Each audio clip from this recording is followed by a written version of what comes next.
નમસ્કાર, news for ઇન્ડિયામાં આપનું સ્વાગત છે। હું હિમાની આપની સાથે। તો અમદાવાદમાં ફરી એકવાર લાખો રૂપિયાની લૂંટથી ચકચાર મચી ગઈ છે।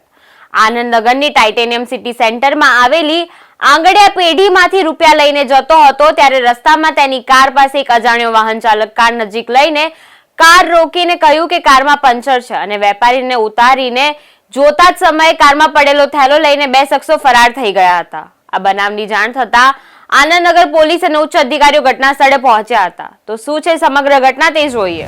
ઘટના છે અમદાવાદના કર્ણાવતી ક્લબ નજીકની, જ્યાં આંગડિયા પેઢીમાંથી રૂપિયા લઈ જતો કોન્ટ્રાક્ટર લૂંટાયો છે। કર્ણાવતી ક્લબની સામેથી 40 લાખની દિલધડક લૂંટ થઈ છે। બાઇક પર આવેલા શખ્સોએ આ લૂંટને અંજામ આપ્યો હતો। ઇનોવા કારમાંથી રૂપિયા ભરેલી બેગ લઈ અજાણ્યા શખ્સો ફરાર થઈ ગયા હતા। કોન્ટ્રાક્ટર આંગડિયા પેઢીમાંથી રૂપિયા લઈને જતો હતો ત્યારે બાઇક પર આવેલા શખ્સોએ તમારી કારમાં પંચર છે કહીને કાર ચાલકની નજર ચૂકવીને લૂંટ કરી લીધી હતી। વેપારીએ નીચે ઉતરીને જોવા ગયો ત્યાં કારમાં પડેલો થેલો લઈને બે શખ્સો રફુચક્કર થઈ ગયા હતા। ઘટનાની જાણ થતાં જ સ્થાનિક પોલીસ અને ઝોન 7 ડીસીપી સહિત ઉચ્ચ અધિકારીઓ ઘટના સ્થળે પહોંચી ગયા હતા અને તપાસ પણ હાથ ધરી છે। પોલીસે આસપાસના સમગ્ર વિસ્તારના સીસીટીવી ચેક કરી કાર્યવાહી શરૂ કરી છે। ત્યારે પોલીસને એવી પણ શંકા છે કે આંગડિયા પેઢીથી જ આ કારનો પીછો કરવામાં આવી રહ્યો હતો। હાલ આ સમગ્ર બનાવ અંગે પોલીસે વધુ તપાસ હાથ ધરી છે। કર્ણાવતી ક્લબની સામેની બાજુથી સેટેલાઇટ તરફ જતા રસ્તા પર લૂંટનો આ બનાવ બન્યો છે। ઘટના સ્થળે પહોંચેલી પોલીસે લૂંટ મામલે તપાસ હાથ ધરી છે। આસપાસના વિસ્તારમાં સીસીટીવી કેમેરાના ફૂટેજ મેળવવા માટે પણ તજવીજ હાથ ધરવામાં આવી છે। ઘટના ગંભીર છે। કાયદો વ્યવસ્થાની સ્થિતિ પર સવાલો ઉઠી રહ્યા છે। ત્યારે અહીં સવાલ એ પણ સર્જાય છે કે લાખો રૂપિયા લઈને જતો કોન્ટ્રાક્ટર કેમ આટલો બેદરકાર બન્યો? કારમાં રૂપિયા હતા છતાં કેમ તે કોઈ અજાણ્યાની વાતમાં આવી ગયો? જોવાનું રહ્યું કે પોલીસ તપાસમાં શું ઘટસ્ફોટ થાય છે। સર, આપનું નામ? શ્યામ વાસાણી। જે આ લૂંટનો બનાવ બન્યો છે, હા, તે કઈ જગ્યાએ બન્યો, ક્યારે બન્યો અને કેવા જે લૂંટારો કેવા હતા? બે જણા બાઇક ઉપર હતા જે મારો પીછો કરતા હતા ને બે વખત મને ઇન્સિસ્ટ કર્યું કે ગાડીમાં આવવા નથી, પંચર છે। એક જણાએ તો એવું બી કીધું કે ગાડી ચલાવતા નથી આવડતી, પંચર છે તોય ચલાવે છે।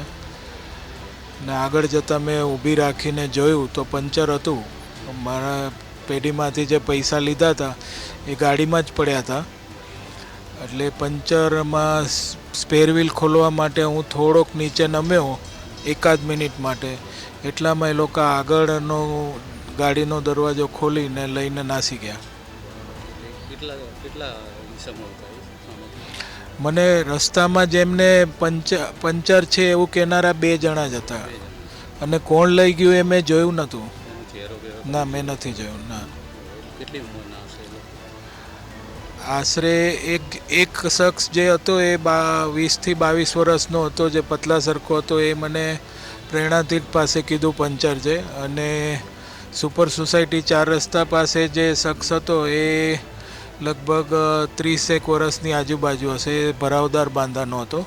એને મને થોડુંક એગ્રેસિવલી કીધું કે ગાડી ચલાવતા નથી આવડતી, આ તે એવું કહ્યું। એ મને ખ્યાલ ના આવ્યો, હું ગાડી ચલાવતો હતો પણ મારી બાજુમાં એ લોકો ચલાવતા હતા।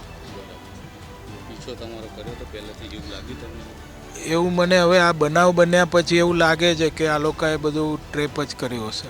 જે લૂંટ થઈ ગઈ ત્યારે તમે કોઈ બૂમ બરાડા કર્યા હતા?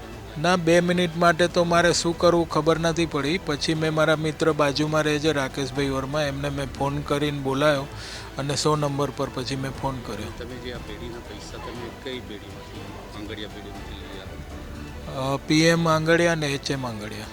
તમને ફોન આવે છે કે લેવા? હા, મને ફોન આવ્યો હતો। તો તમે એકલા જ ગયા હતા? હા, હું એકલો જ સાથે ગયેલો। કોઈને લઈ? ના, નહોતો લઈને એકલો જ ગયેલો। કેટલા વાગે બનાવ? આ બનાવ લગભગ 6:45 વાગ્યાની આજુબાજુ બન્યો। તમે પોલીસને એકદમ ઇન્ફોર્મ કર્યું? તરત જ ફોન કર્યો ને લગભગ 10-15 મિનિટમાં પોલીસો બધા આવી ગયા।